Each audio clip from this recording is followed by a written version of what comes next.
Hello students.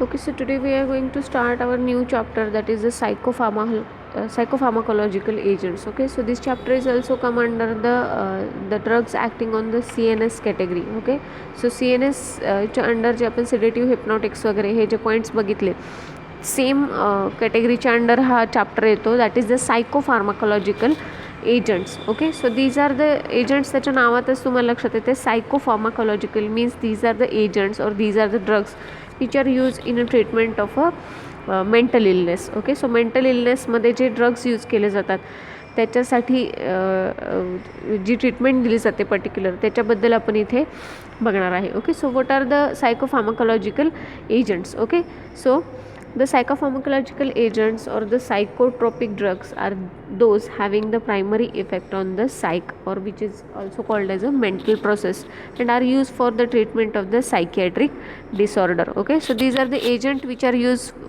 for the mental process, or if there is any psychiatric disorder, in such cases these drugs can be used. Okay, so psychosis, what is psychosis? Okay, so these are the severe psychiatric illness with the serious distortion of the thought, behavior, capacity of recognizing the reality and the perception. म्हणजे काय, delusion or the hallucination. Psychosis म्हणजे काय basically हे आधी माहिती पाहिजे. So it is a psychiatric illness, that is which is nothing but the mental illness with the serious distortion of what? Distortion of the thought, behavior, capacity to recognize the reality and the perception, ज्याला भ्रम असं म्हणतो आपण. Okay, so distortion कशामध्ये असू शकतं? थॉट्समध्ये, बिहेवियरमध्ये, reality समजून घेण्यामध्ये, ह्याच्यामध्ये जे डिस्टॉर्शन असतं किंवा भ्रम होत असतो या सगळ्या गोष्टींना आपण सायकोसिस म्हणतो. Okay, so there is an inexplicable misperception and misvaluation.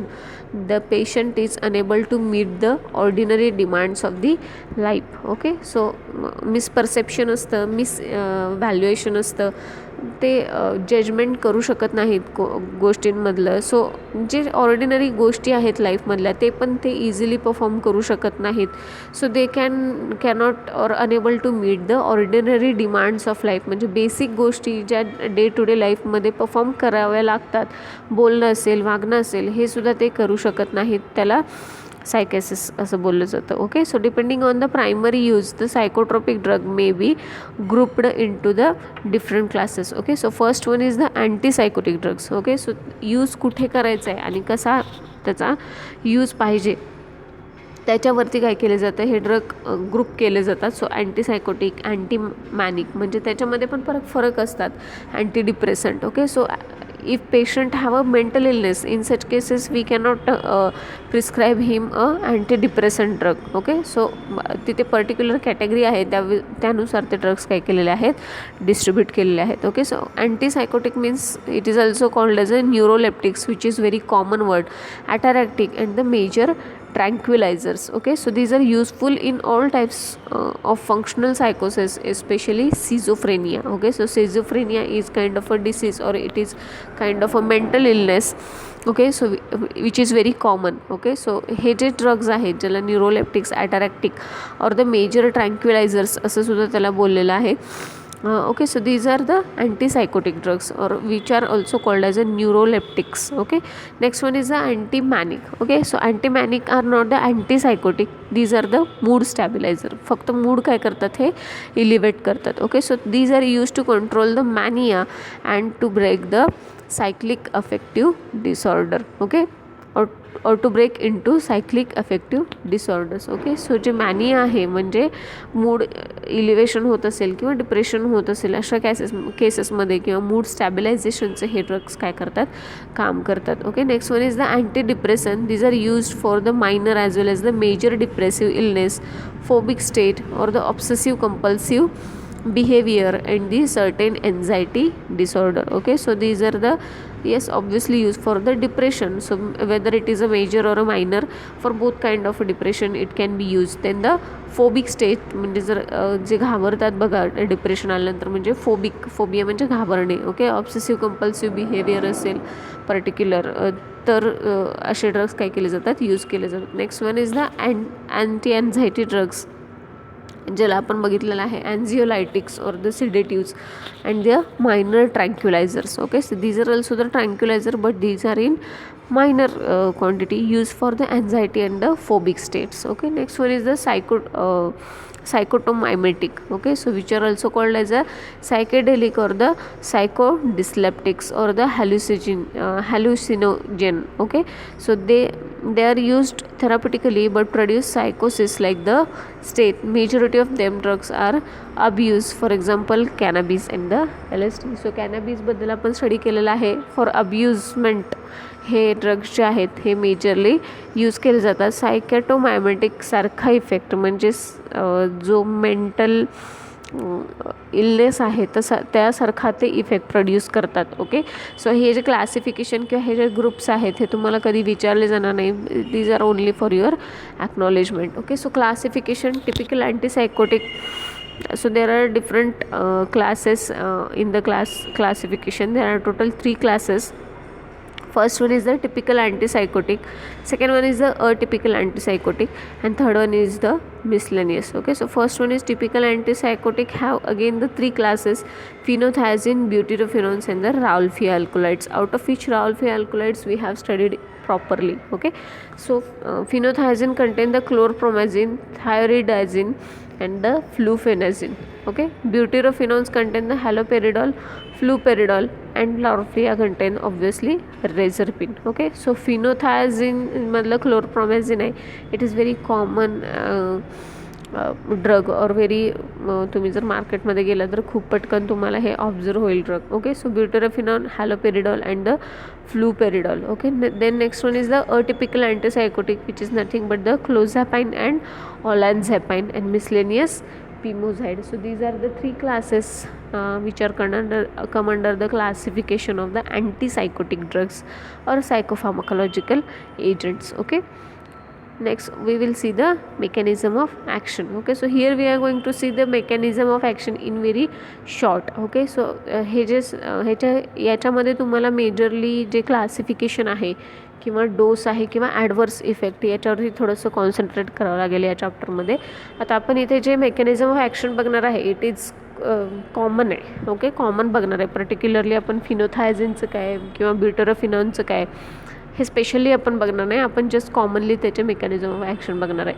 Okay, so phenothiazine and butyrophenone block the dopamine D2 receptor, this correct the abnormal behaviour. Okay, phenothiazine आणि ब्युटेरोफिनॉन ते काय करतात, डोपामाइन रिसेप्टरला ब्लॉक करतात आणि त्याच्यामुळे जे ॲबनॉर्मल बिहेवियर असतं पर्सनचं ते काय होतं, ब्लॉक होतं. Okay, so by blocking the neurotransmission nothing but. Okay, reserpine block the dopamine, noradrenaline and the serotonin but less effective than the phenothiazine. It causes severe mental depression and produces the suicidal tendency, so that clinical use is limited. Okay, so rezerpine also block the dopamine, noradrenaline and the serotonin, but it is less effective compared to the phenothiazine and the butyrophenones. Okay, but it have a one side effect or one adverse effect, that is it may produce, if it is taken in a larger quantity or continuously, then it may produce the mental depression and may produce the suicidal tendency, so that its clinical use is very limited. Okay, next one is the atypical antipsychotic,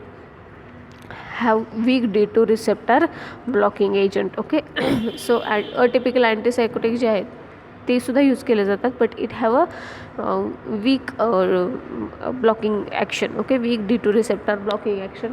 so हे agents depending on the need.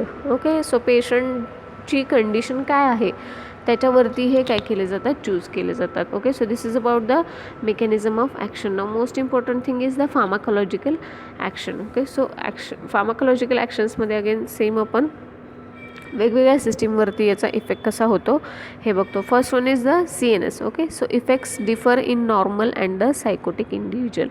आता जेव्हा जर अँटीसायकोटिक agent जर normal इंडिव्हिज्युअलमध्ये दिले तर obviously it will show the different effect. Okay, so effects should be differ or these are differ from the normal and the psychotic individual. म्हणजे mental illness असलेल्या पेशंटमध्ये आणि नॉर्मल इंडिव्हिज्युअलमध्ये मेडिसिन जर दिलं, मेडिकेशन जर केलं, इन सच केसेस त्या दोघांचे जे दिसतील मेडिकेशन दिल्यानंतर जे इफेक्ट्स दिसतील ते ऑब्वियसली वेगळे असणार आहेत. Okay, so in normal individual CPZ, which is nothing but the chlorpromazine, produces the difference to surroundings, paucity of thought, psychomotor slowing, emotional quietening, reduction in initiativity, and tendency to go off to sleep, from which the subject is easily arousable. Okay, so जर normal इंडिव्हिज्युअलमध्ये जर दिलं chlorpromazine तर काय होईल, difference to surroundings, positive of म्हणजे thought process जी आहे ती स्लो होईल, सायकोमोटर स्लोईंग होईल म्हणजे विचार करण्याची शक्ती कमी होईल, इमोशनल क्वाइटनिंग होईल, शांत होईल ते व्यक्ती, reduction in initiative and tendency to go off to sleep. Okay, so झोप लवकर येणार नाही किंवा झोप काय होईल, पटकन येईल म्हणजे झोपी जाण्यासाठी तो पटकन इनिशिएशन घेईल आणि झोपला तरी पण ती व्यक्ती पटकन उठेल, ऑराजेबल असेल म्हणजे he or she can the answer. Okay, so in schizophrenics it induce the interest in the surrounding. याच्या अपोजिट इफेक्ट तुम्हाला सिझोफ्रेनिक म्हणजे मेंटल इलनेस असलेल्या पेशंटमध्ये, schizophrenia is a one kind of a disease. Okay, so mental illness आहे तो, त्याच्यामध्ये त्या पेशंटला जर हे एजंट्स दिले किंवा हे ड्रग्स दिले तर काय ऑब्झर्व होईल, he may take the interest in the surrounding म्हणजे obviously which is expected. Okay, next one is the effect on the ANS. It depresses the chemoreceptor trigger zone in medulla and thus act as a powerful antiemetic. Okay, so it depresses the chemoreceptor trigger zone. आता मेड्युलामध्ये म्हणजे ब्रेनमध्ये chemoreceptor trigger zone असतो which is useful for maintaining the इमेसिसचे जे function आहे ते maintain करण्यासाठी. ओके, सो त्याला ते काय करतं, डिप्रेस करतं, त्याच्यामुळे ॲज अ अँटी इमेटिक म्हणून हे काय होतं, ॲक्ट होतं. Okay, so it will act as a antiemetic. Okay, next one is the endocrine system. In women it block the ovulation, promote the lactation and induce pseudo pregnancy due to elevation of the serum prolactin. Okay, so due to the taking antipsychotic drugs it block the ovulation block होतं वुमन्समध्ये.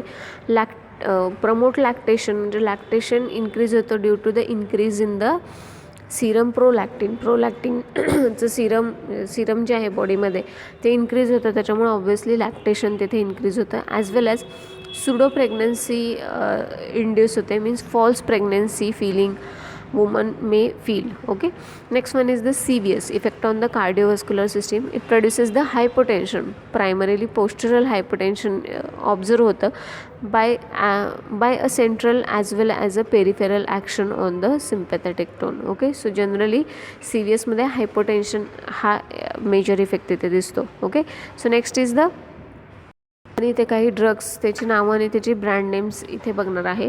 So first one is the chlorpromazine which have a brand name Largactil, Sunprazin and the chlorpromazine. Okay, so these are some brand names. So in which cases these can be used? These can be used for the management of the psychiatric conditions such as the schizophrenia, anxiety and as an antiemetic. Okay, so 25 to 50 milligram oral or intramuscular TID dose should be given. Okay, so but obviously it have some side effects or the adverse effects. So first one is the catatonia, which is nothing but the lack of a movement or the communication. So याचा adverse effect म्हणजे continuous किंवा long period of टाईमसाठी जर हे घेत राहिलं तर काय होईल, catatonia. May be it is a dystonia or the hypokinesia. Okay, so dystonia hypokinesia means what, dystonia म्हणजे लॅक ऑफ मुवमेंट, कम्युनिकेशन असेल किंवा मुवमेंट असेल त्याच्यामध्ये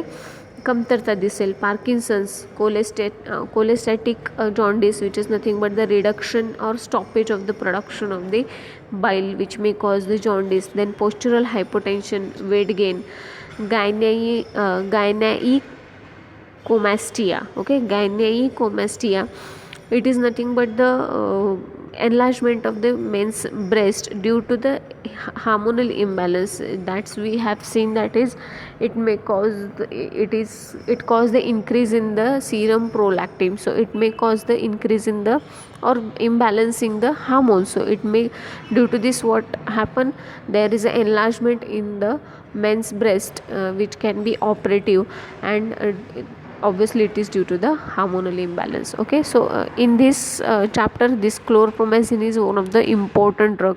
Next one is the haloperidol, which have a brand names Halidol and the Serenase. Okay, so these are used in a psychosis, adjunctive management of the severe anxiety or the behavioral disturbances, restlessness, and the confusion. So these are the some conditions in which the haloperidol can be used. Okay, so dose should be 2.5 to 10 milligram oral or intramuscular, twice in a day or thrice in a day. Okay, so adverse effect are the tardive dyskinesia. Tardive dyskinesia is nothing but the neurological disorder which is characterized by the involuntary movement of the face and the jaws. Okay, next, extrapyramidal reactions म्हणजे over reactions can be shown.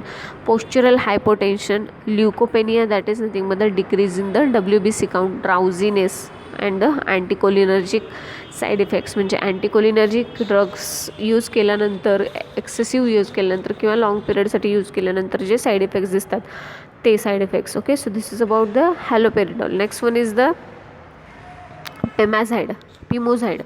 Okay, so it have a brand name, that is the Mozep and the Pimodac, and it is used in a schizophrenia. Okay, so 2 to 4 milligram oral OD dose हा दिला जातो. Insomnia, extrapyramidal side effects are the some adverse effect. Next one is the clozapine, which is nothing but which have a brand name Clozap and the Lozapine. These are again very commonly used. Okay, so these are used in a condition, that is the schizophrenia not responding to phenothiazine or the butyrophenols. Okay, so these drugs can be used for the treatment of the patient, schizophrenic patient who is not responding to phenothiazine or the butyrophenols. Psychosis and the management of psychosis in the Parkinson's. Okay, so in such conditions these can be used. Okay, so dose should be given up to 25 milligram oral twice in a day. Okay, so what are the side effects? The side effects are obviously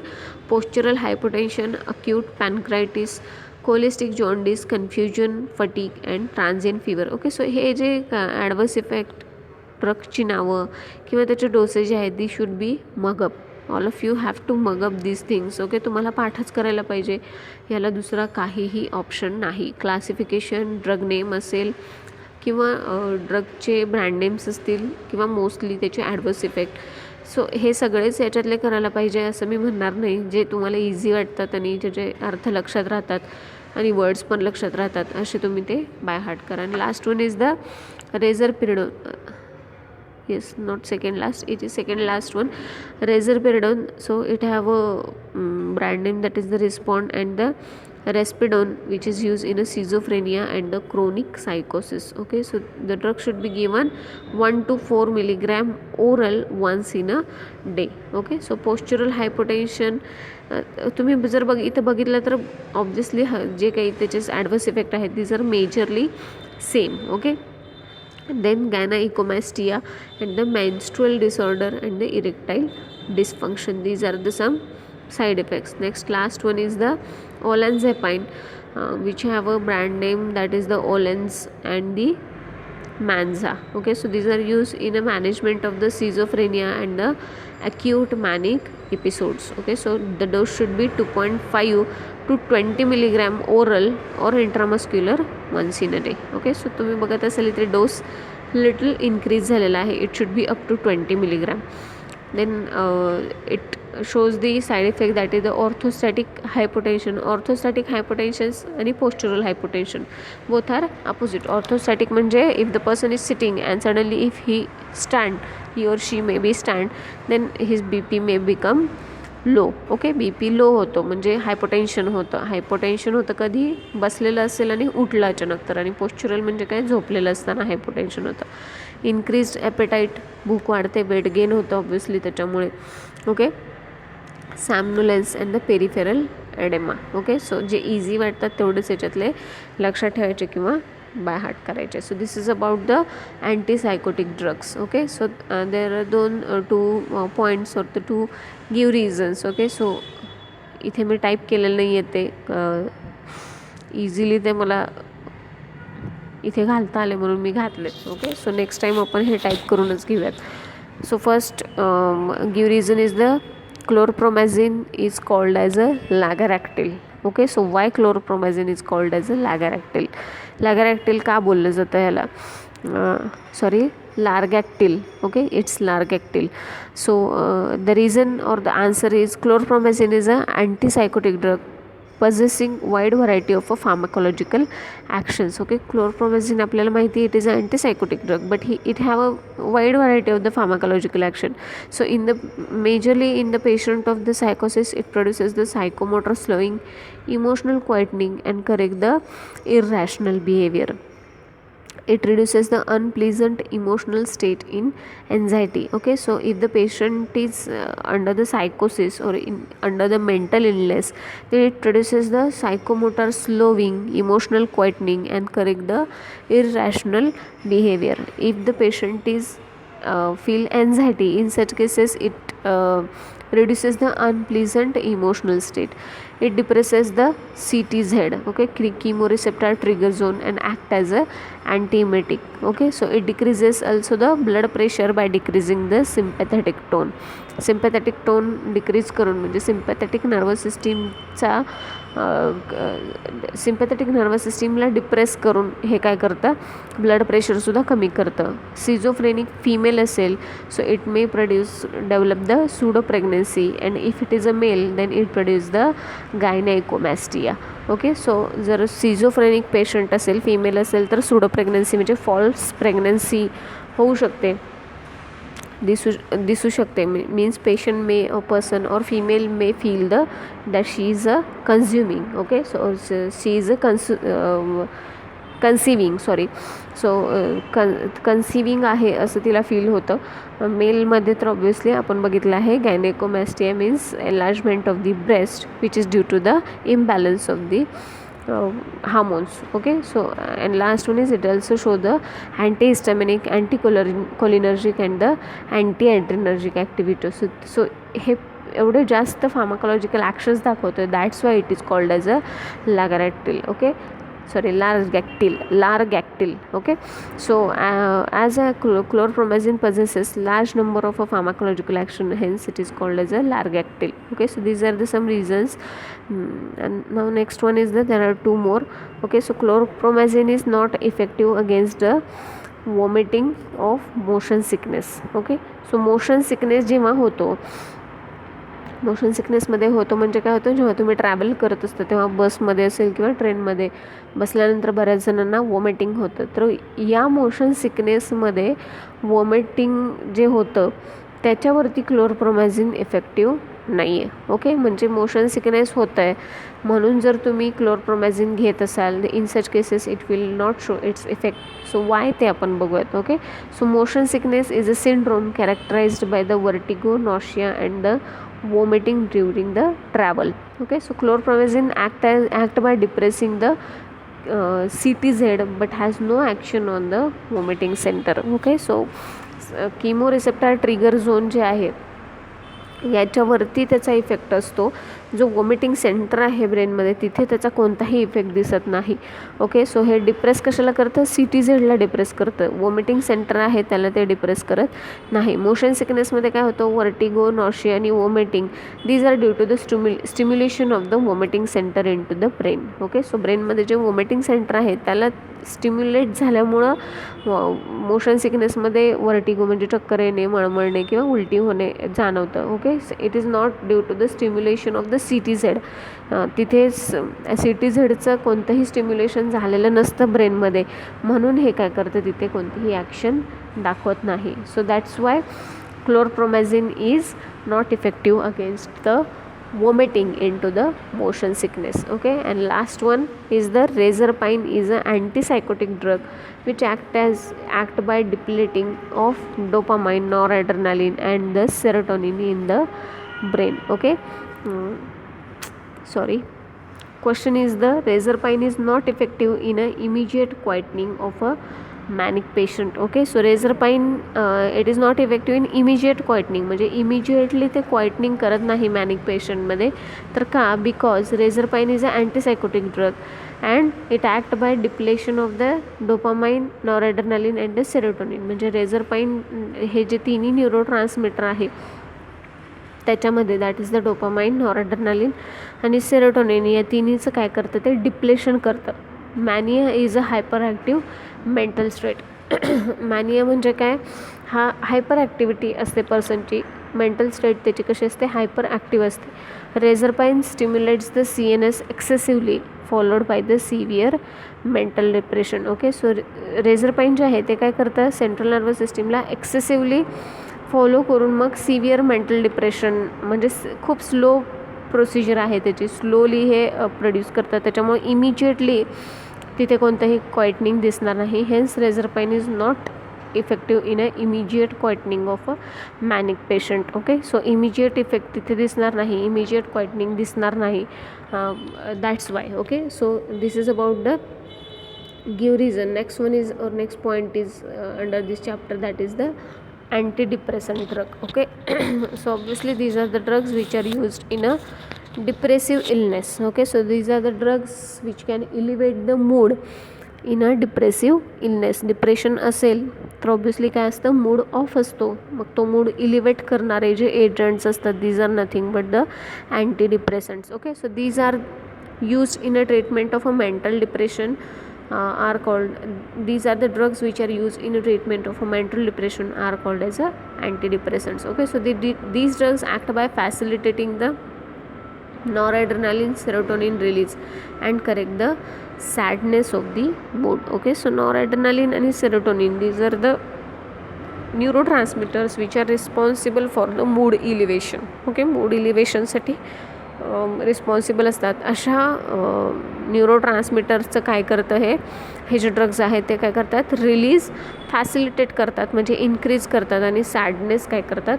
reduce करतात. Okay, so this is the classification. So खूप कमी वेळा हे classification विचारलेलं आहे. So there are total 4 classes. Reversible inhibitor of monoamine oxidase A. Okay, so moclobemide and chlorgyline, these are the examples. The next one is the tricyclic antidepressant which are again classified into 2 classes, that is the noradrenaline plus 5-hydroxytryptamine reuptake inhibitor. Examples are the imipramine and the amitriptyline. And some more examples are there, we are just talking about 2.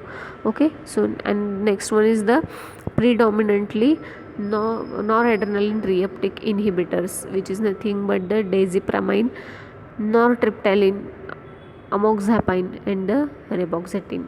Okay, so these are the some examples. Third one is the selective serotonin reuptake inhibitors. Okay, so these are the fluoxetine, fluoxamine, paroxetine. Okay, so these are the some examples.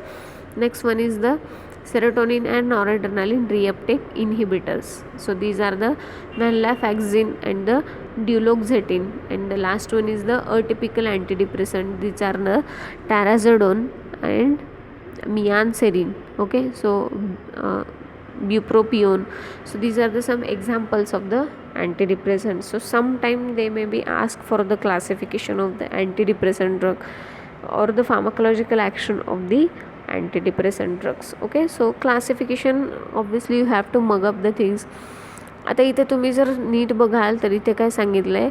These are the drug which facilitate the noradrenaline and the serotonin release. Okay, हे drugs काय करतात? Noradrenaline आणि सेरोटोनिनचं release facilitate करतात, म्हणजे improve करतात किंवा increase करतात.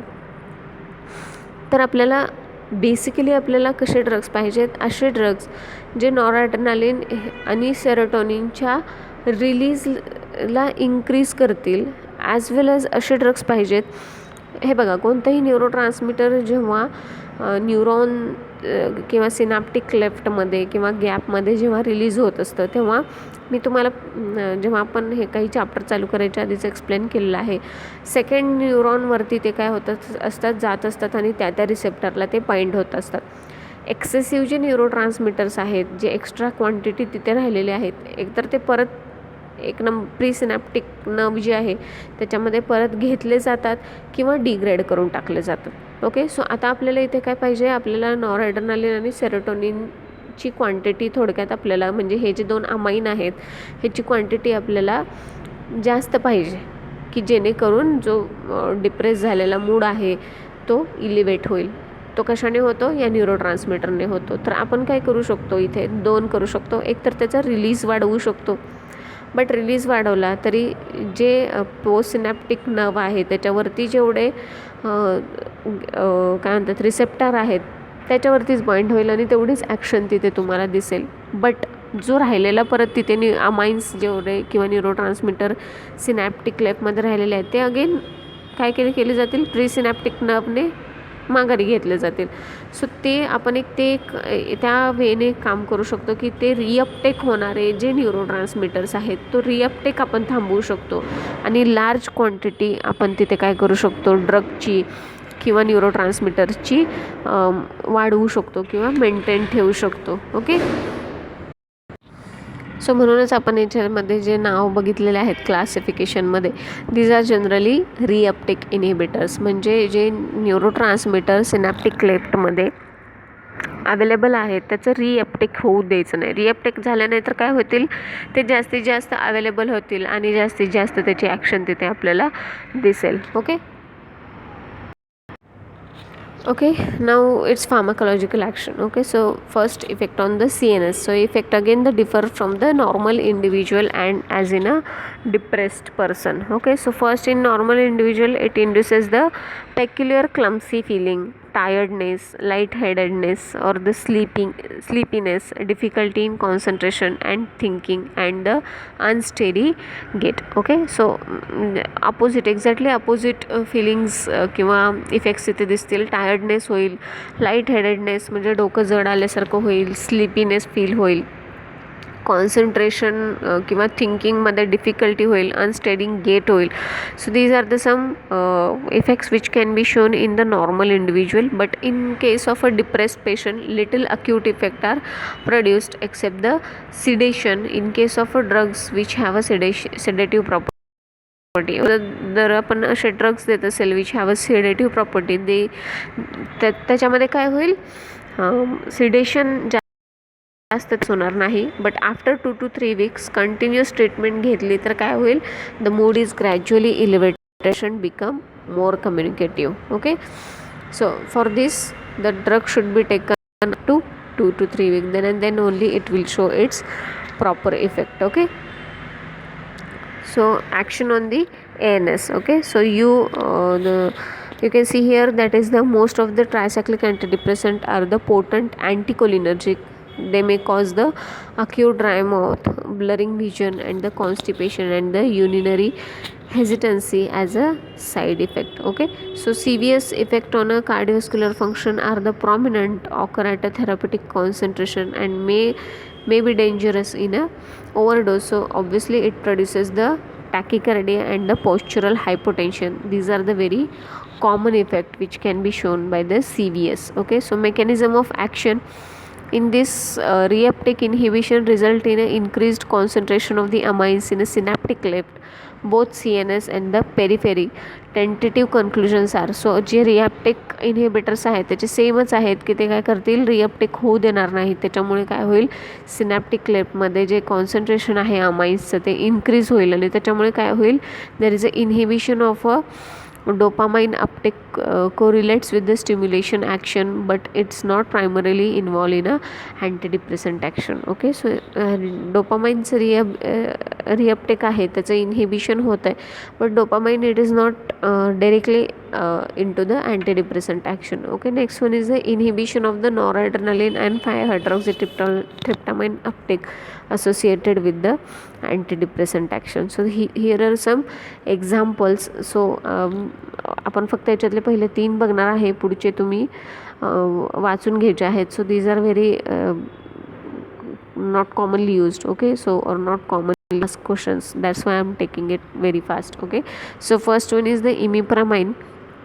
Brand name is imipramine and the anti-dep. Okay, so depression, narcolepsy, sleep apnea syndrome मध्ये हे यूज केले जातात. Dose should be 25 to 75 milligram oral daily in divided dose. Adverse effect जसं आपण आत्ता बघितलं, dry mouth, constipation, mental confusion, increased appetite, postural hypotension, cardiac arrhythmia and the jaundice. Next one is the nortriptyline, which have a brand name that is the Nortine, and these are used in a cases that is the reactive depression, bipolar disease. Okay, bipolar disease मध्ये हे use केलं जातं. 75 to 100 milligram oral daily dose, divided dose मध्ये हे दिलं जातं. Adverse effects are the same. Next one is the amitriptyline, which have a brand name that is the Triptomer, and it is used in anxiety with the depression and depression in alcoholics. Okay, so dosage is 75 to 100 milligram oral daily in divided dose, or in a 300 milligram in a severe depression, and mostly the adverse effect are the same. So I will send the PPT directly on the group, and you will get the notes of test. Okay, so this is about the antidepressant and the or we can say the psychopharmacological agents, antipsychotic and antidepressant. Okay, so here we complete this one. Next lecture मध्ये आपण general अॅनास्थेटिक हे बघणार आहे. Okay, so thank you.